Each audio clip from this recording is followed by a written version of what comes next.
juste avant de débuter la vidéo, j'ai remarqué que j'ai fait beaucoup de vidéos sur le foot sur ma chaîne ASMR. Bon bah, déjà de un, je voudrais savoir si vous appréciez. De 2, est-ce que vous voulez pas, comment ça s'appelle, d'autres vidéos, autre chose que le foot, parce que, bah je sais pas, peut-être que ça vous déplaît, peut-être que vous appréciez mais vous aimeriez autre chose, bref, dites-le moi en commentaire. Donc aujourd'hui, on va parler des deux affiches que j'ai regardées. Donc normalement vous voyez avec la souris. Donc j'ai regardé Angleterre-Iran et Sénégal-Pays-Bas. Ouais, Sénégal-Pays-Bas, ouais, c'est ça. Par contre, le troisième match, c'est un peu compliqué parce que en fait, j'ai pas tout vu. J'ai vu qu'une partie, le reste, j'ai pas vu. Et voici, on va parler de l'équipe de France qui joue demain à 20h. Si je ne dis pas de conneries. Attends, je vais regarder ça. Voilà, ça demain contre l'Australie. Voilà, voilà. Donc, on va parler de la composition qui risque d'être en place. Donc, on peut voir du Hugo Lloris. Enfin, bref, on verra ça plus tard. On se concentre d'abord sur l'affiche. Donc, c'était à 14h, Angleterre-Iran. Donc, alors, donc déjà, on a vu la supériorité de l'équipe anglaise. Concrètement, on va voir d'abord la composition. Donc, l'Angleterre a joué. Attendez, j'étais avancé pour mon micro. Voilà, comme ça c'est beaucoup plus simple et beaucoup plus rapide pour moi. Donc ils ont joué en 4-2-3-1. 4, 2, 3 et 1. 4, 2, 3, 1. Alors, dans les buts, il y avait Pickford, Pickford, Pickford, Pickford. Il y avait aussi en latéral droit Trépied, Trépied, John Stone, Henry Maguire, Luke Shaw, Bellingham, je crois que ça dit comme ça, Rhys, Saka, Maud, Messa Maud et Sterling. Et pour finir, Henry Kane. Alors concrètement parlant, l'ouverture du score, ça c'était par Bellingham, je crois. Après il y avait Saka d'une demi-volée, je crois. Enfin une reprise de volée plutôt. Ce qui s'est passé, attendez, je crois que c'était le premier but, c'était sur un centre il me semble. On va revenir à la base, c'était sur un centre, je m'en rappelle plus c'est qui par contre. Genre Bellingham a mis le but, genre sous coup de tête, je rappelle. Ensuite, le deuxième but, je crois que c'était sur corner. Il me semble, Harry Maguire a fait une tête. Genre les joueurs c'est iranien ça. Ouais, iranien, ils ont pas suivi. Et Saka a mis une demi-volée, ouais, une demi-volée, une reprise de volée comme vous voulez. Après, Sterling met le troisième but. Après, je crois que c'était Saka. Je crois, attendez, je vais regarder. Ouais, Bellingham, ouais, Saka, Sterling, ouais, Saka. Après, c'était Rashford, ouais, un très beau but d'ailleurs en parlant. Genre, il triple un peu, il triple clairement le défenseur iranien pour mettre le but. Après, un petit papier vraiment exquis. Après, Jacques Grealish après pour terminer. Bon, honnêtement, le match, que dire, juste que l'Angleterre a dominé le match concrètement, de bout en bout. Il y a même pas, il y a même pas de concitation possible. Déjà aussi l'effet marquant du match, c'est la sortie du gardien. C'était assez compliqué de voir. Enfin, c'était pas non plus l'image la plus choquante du football, mais quand même, c'était assez. Voilà, c'était. Voilà. Je sais pas comment dire ça, mais c'était un peu compliqué déjà. Après, malgré les buts de Tarami, je crois que ça se dit comme ça.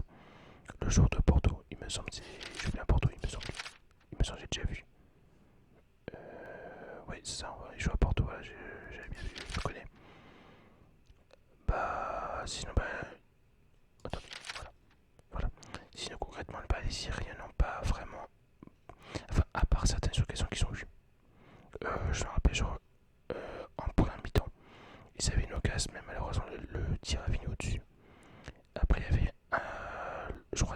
5-1. Non, c'était pour le 5-2, pardon. Bah, il y avait un joueur, je me rappelle plus qui, il avait tiré sur la barre. Après, il y a eu le penalty qui, pour moi, méritait. Parce que, quand même, je crois que c'était Stone, je crois. Il prend un peu le maillot du joueur, donc pour moi, le penalty était mérité. Donc, concrètement parlant, bah, l'Angleterre a totalement maîtrisé son sujet, concrètement, et bien rentré dans sa compétition. Pour moi, si je devais élire l'homme du match, bah, pour ce match, concrètement, c'est Saka. Saka qui a en progression incroyable, concrètement. Déjà, c'était l'année dernière, je crois. L'année dernière, il était juste chaud bouillant. Je crois que c'était. Je crois que. Enfin, moi, je l'ai connu à l'Euro, sur ici, parce que je regarde Arsenal, mais pas plus que ça. Et, genre, c'était face à Tottenham, je crois qu'il avait marqué un doublé. Il était trop chaud. Attends, tu veux juste enlever ça parce que ça, c'est pénible par contre. Et genre cette année, je le trouve encore plus chaud que l'année dernière. Vraiment, il est incroyable. J'aime beaucoup. Franchement, j'aime beaucoup. Bah, après, en deuxième, bah, je mettrais. Ouais, peut-être Bellingham aussi. Bellingham était vraiment pas mal. Franchement, honnêtement. Et ouais, bon, mais si je devais élire le top. Saka, franchement, il était juste incroyable. J'ai kiffé. Voilà, bon, après, pas. Bon, après, le reste. Il n'y a pas grand chose à dire pour ce match, je pense. Après le deuxième match, le plus intéressant, je trouve, que je regarde également, Sénégal, Sénégal, Sénégal, contre les Pays-Bas, Pays-Bas, Pays-Bas, Pays-Bas, Pays-Bas. Alors, concrètement, une très belle affiche, concrètement, qui a tenu toutes ses promesses. Pour moi, honnêtement, on a vu une équipe de Sénégal combative qui n'était pas venue pour. Pas vu que c'est les champions d'Afrique en titre. Concrètement, on comprend mieux pourquoi. Bon, même si moi je les ai vus pour être indépendant de la canne. Mais là, franchement, je comprends mieux pourquoi. Ils sont vraiment incroyables, honnêtement. Franchement, ceux qui supportent le Sénégal, franchement, franchement, vous avez une belle équipe, franchement, honnêtement. Je pense honnêtement, bon, je sais pas, ou quoi que je vais spoiler un petit peu. Si vous aurez eu juste un peu plus de chance, ou vous arrêtez un peu plus dans la finition, je pense qu'honnêtement, il y a moyen que vous gagnez le match. Parce qu'honnêtement, le match a pu vraiment basculer l'un comme de l'autre. Les actions fusaient de toutes parts. Genre, je sais plus c'était qui, mais genre, je crois que c'était Sar ou Daïda, je crois que c'était comme ça.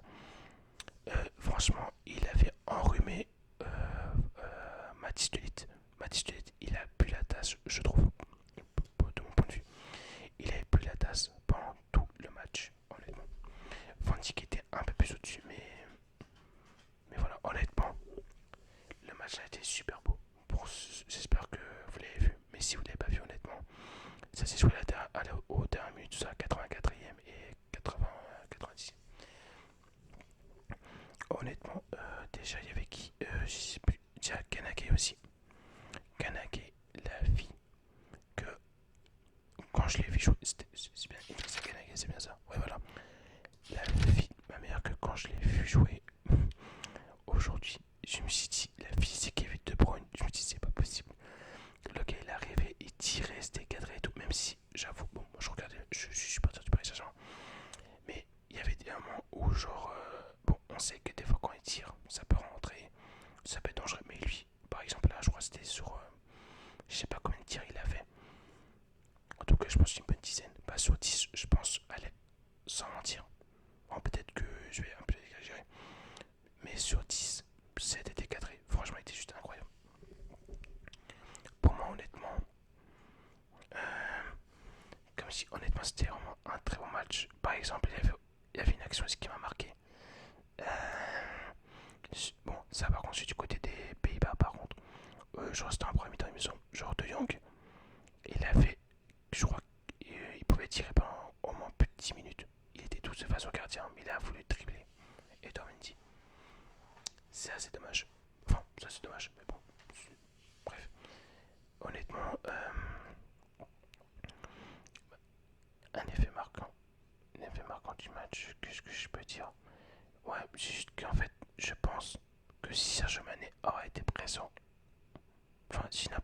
s'il n'aura pas été blessé plutôt, bah, je pense que le Sénégal aurait gagné. Ou alors même. Si... Attendez, je vais voir juste qui est sur le banc du Sénégal, juste une question comme ça. Ah non, non, je pensais, mais non. Si, même si Sergio Mané aurait été là, je pense que le Sénégal aurait gagné. Même bon, pour moi, le Sénégal n'a pas à rougir du tout du match. Pour moi, ils ont fait un très bon match. Je crois qu'on peut voir dans les statistiques. Non, attendez, les 15 tirs à 10, franchement 4 4 . Franchement, honnêtement, ça veut dire ce que. Enfin, ouais, ça veut dire ce que ça veut dire. Un petit bruit de barbe en même temps. Un petit bruit de barbe, un petit bruit de barbe. Honnêtement, ça veut dire ce que ça veut dire. Parce que le Sénégal, franchement, pour moi, si même il y avait match nul en fin de match, c'était pas un scandale. La vérité. À mon humble point de vue. Après, bon, c'est dommage. Ils ont juste pêché énormément de la finition. Quant aux Pays-Bas, bah, ils ont eu, je sais plus comment, je sais plus comment les buts ils ont été mis par contre. Je sais que le dernier but de Davy Kansen, je crois que c'est comme ça. Désolé pour la prononciation. Bah, genre, je sais que, genre, je crois que c'était. Je crois que c'était Depay, je crois, mais je suis pas sûr. Je suis vraiment pas sûr du tout. Genre, il tire sur Mendy la repousse. Et lui, il la pousse au fond. Je crois, il me semble que c'était ça. Lui, il me semble. Gagbo, je crois, il me semble que c'était comme ça. Kuti, Gagbo, je crois, c'était comme ça. Désolé pour la prononciation, encore une fois. Lui, il me semble, il a mis sur un coup de tête, il me semble. Si je dis pas de conneries. De toute façon, vous avez le résumé du match. Mais honnêtement, ceux qui ont vu vraiment le match en entier, même le résumé, je pense, bah, vous allez voir qu'honnêtement, le match a pu basculer comme de l'eau. Franchement. On va voir les affiches de demain. Ah bah parce que honnêtement, je peux. Ce match, le problème, c'est que je l'ai pas vu. Je l'ai vu juste. Bah, j'ai vu l'égalisation de Gareth Bale. Ah ouais. City 1-4. Bref.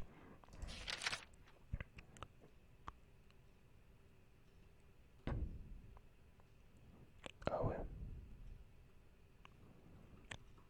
Ils ont joué en 4 3 4 4 4 3 4 3 5 2 3 5 2 3 5 2. Ouais, je suis du penalty. Par contre, je sais plus qui avait penalty. Attends, je sais pas si on peut le voir.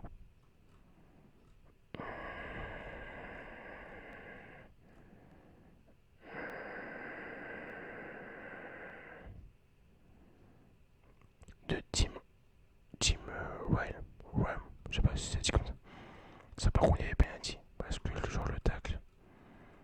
Genre Caribel, Bayatu, il a été malin. Je sais pas si. Bon, je pense qu'il savait. En plus, il est juste là. Je suis con quoi. Il est juste là. Je sais pas s'il savait. Mais il s'est dit que. Ouais. Après, je pense. C'est mon avis. Il s'est dit qu'il ne veut pas l'avoir. Il s'est retourné. Le joueur. Il a carrément tapé le. Enfin. Il a carrément rentré dedans.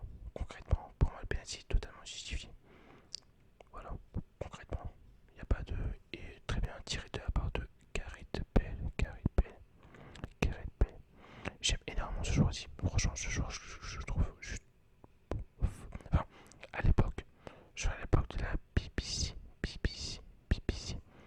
Donc, Benzema, Cristiano et Gareth Bale. Je le trouvais vraiment fort, vraiment sous-côté pour moi. Enfin, parce que, genre, on n'en parlait pas beaucoup, je trouve. Mais bon, après, c'est mon avis. Je le trouvais vraiment bon. Et bon, après, bon, bah, il a un peu laissé tomber le football, je trouve. Après, il est dans l'histoire de golf, tout ça, bref. Donc, dans les affiches de demain, donc déjà, Argentine, Arabie Saoudite. Je devais faire un pronostic mon victoire Argentine, mais bon, après, on ne sait pas. Bon, je pense que je vais regarder Danemark-Tunisie.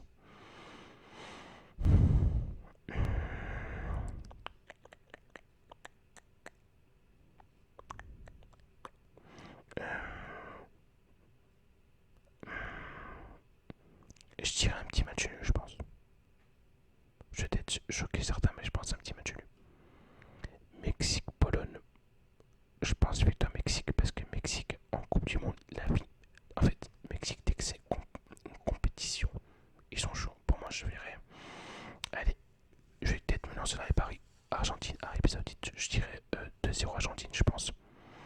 Danemark, Tunisie, 1-1, je pense. 1-1 ou 2-2. Et Pologne, Mexique, je dirais. Enfin, Mexique, Pologne, comme vous voulez. Je dirais 2-1. Maintenant, on va passer à la fiche qui nous intéresse aussi le plus, parce qu'on est supporter de l'équipe de France. France-Australie. Alors, bon, sinon on va voir dessus. Attendez, je sais pas si on va zoomer un petit peu pour voir. Merde. Voilà. Bon, bah vu qu'il y a pas mal de blessés, déjà, il y a Benzema. Ça, il y a Benzema, il y a Nkunku. Bon, attendez, il y a Benzema, Nkunku. Il y a Mac Mignon aussi. Bon, après, je pense que Lloris, que même si Mac Mignon a été là, je pense que Hugo Lloris a été premier quand même. En plus, c'est sa dernière Coupe du Monde, je pense. Parce que je vois pas. Bon, bref. Donc on a dit Benzema, Nkunku, Mac Mignon, Pogba, du coup, N'Golo Kanté, N'Golo Kanté, N'Golo Kanté. Je crois que c'est tout. Attendez.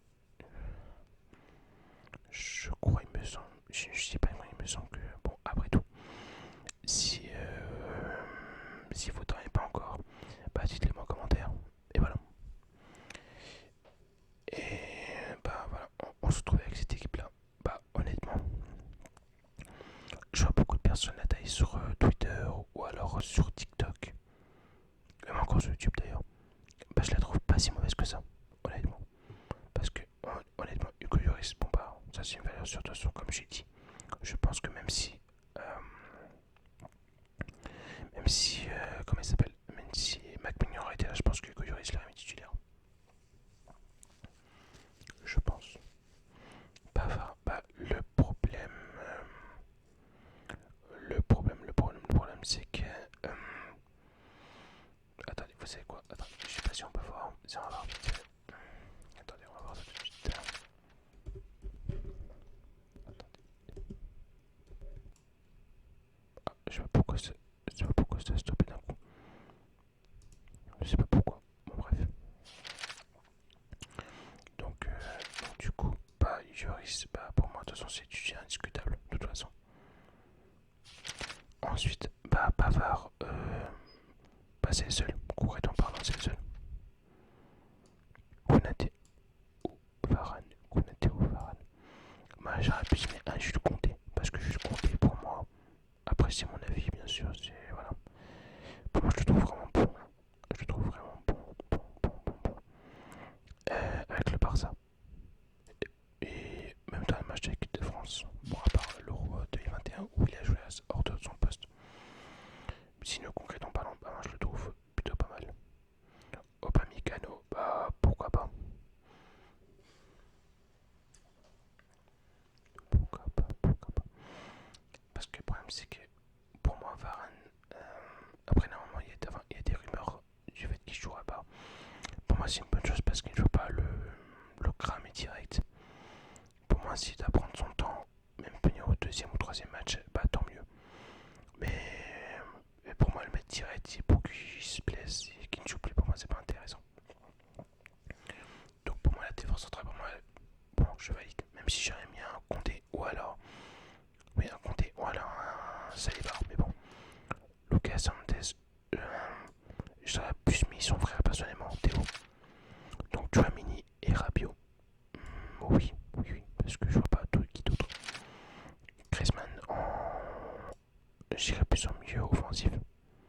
J'irais plus un que le 3 on dirait. Je dirais, mais bon. Dembélé et Mbappé, pour moi c'est logique. C'est logique. Et Giroud. Pour moi la compétition, pour moi elle est bonne. Pour moi elle est très bonne. Pour moi pour affronter l'Australie, pour moi je la trouve très bien. Après à voir collectivement ce qui va se passer, etc. Mais je la trouve très bien pour ma part. Après on verra, parce que bon, je vais pas dire l'Australie parce que l'Australie je connais pas de joueur concrètement parlant. Donc du coup, ça va être un peu compliqué. Et après, attendez, pourquoi la poubelle est arrivée? Et après, je pense que, bon bah, Nkunku, on sait qu'il est out, on sait. Donc, bah, pour moi, après, sur le point, il y a du common, ce qui est pas mal. Il y a aussi, comment il s'appelle? Il y a aussi le fils de Thuram aussi. Après, bah, sur le banc aussi, il y a quand même Kamavinga qui est pas mal, qui a montré des bonnes choses avec le Real l'année dernière et des fois quand il est titulaire de temps en temps. Enfin, titulaire, je sais qu'il est en mode super remplaçant, ça oui. Mais titulaire, par contre, je l'ai rarement vu. Après, peut-être les fans du Real, vous me le dites. Bon, Gendouzi, pour moi, je le trouve très bon aussi à Marseille, très bon. Bon, pour moi, le seul joueur qui est un peu problématique, c'est Verretou, mais bon. Après, on a déjà quand même plein de milieux. Il y a quand même beaucoup de milieux qui pensent devant lui, je pense. Après, on verra peut-être que des fois, c'est les joueurs que tu t'attends le moins. Comme en 2018 où Pavard il nous sort une frappe venue du tout. Tu vois, je pense que si on devait parier 1 euro dessus, je pense pas qu'on l'aurait mis dessus. Mais voilà. Bah voilà, on a fait le tour de la compétition. Je sais pas que ça va durer combien de temps, je ne sais pas du tout. Et bah voilà. Voilà. J'espère que la vidéo vous aura plu. Et dites-moi en commentaire pour vous, c'est qui le favori de cette compétition. Et pour moi, je mouille un petit peu là-dessus. Euh, si je devais me mettre, si je devais mettre des favoris,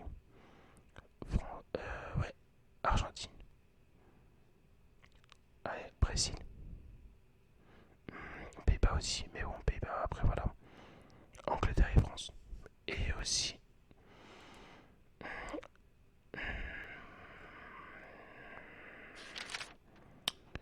euh, l'Espagne aussi, ça joue bien aussi, c'est vrai. L'Espagne, ça joue bien. Mais bon, voilà, pour moi, Brésil, Argentine, France, je dirais. Ouais, je pense que c'est 3 favoris pour moi. Après, on verra bien. Mais bon, même si après la France, c'est vrai que c'est moins celui qui a 4 ans.